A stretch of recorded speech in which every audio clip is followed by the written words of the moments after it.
Hi, everyone. I'm Rosemarie Miller. In the nation's very first office for missing and murdered Black women and girls will be signed into law in the state of Minnesota. And today we have the woman who's making it all possible, Representative Ruth Richardson.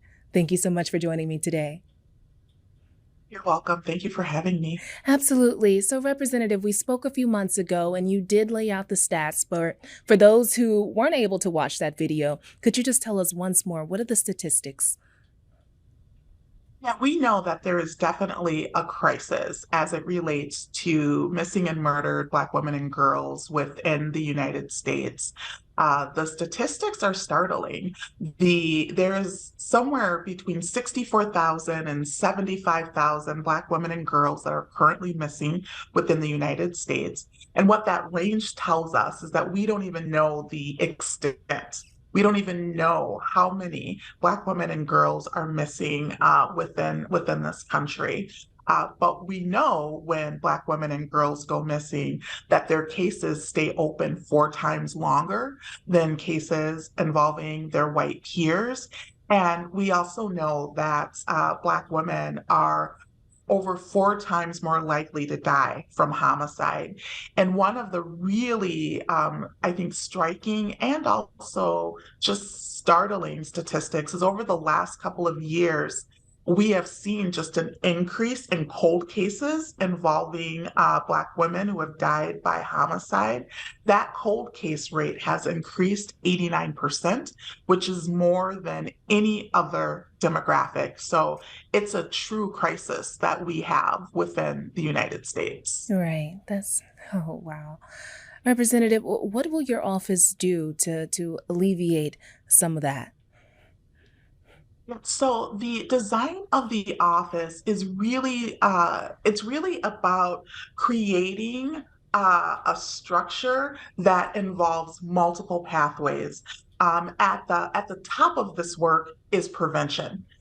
How do we prevent the issues that we know that are often tied to these disturbing statistics? Here in Minnesota, Black women make up less than 8% of the population, but they represent over 40% of the reported domestic violence cases.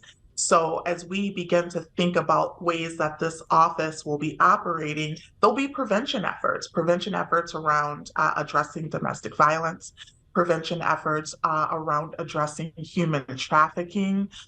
Black women and girls are oftentimes more likely to be targeted for trafficking. And we've heard really startling admissions from people who've been convicted as traffickers that oftentimes they're targeting Black women and girls because the perception is that you won't be caught or you'll get less time for that. So prevention will definitely be one of the efforts.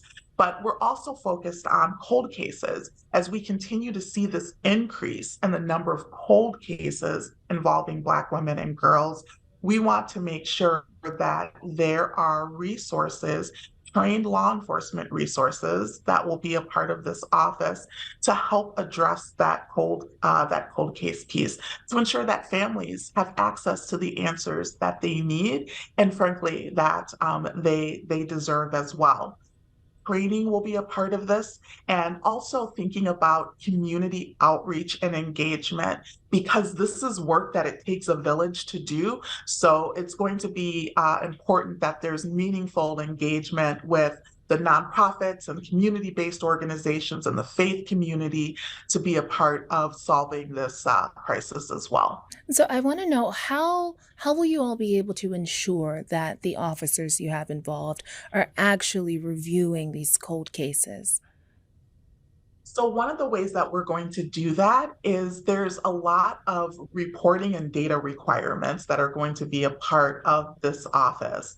We are going to, for the first time in this state, to be able to ensure that we have accurate data around the number of Black women and girls that go missing within our state accurate data around the number of homicides, and will have the ability to be able to track cold cases as well. So there will definitely be data requirements that will be able to measure the effectiveness of the office.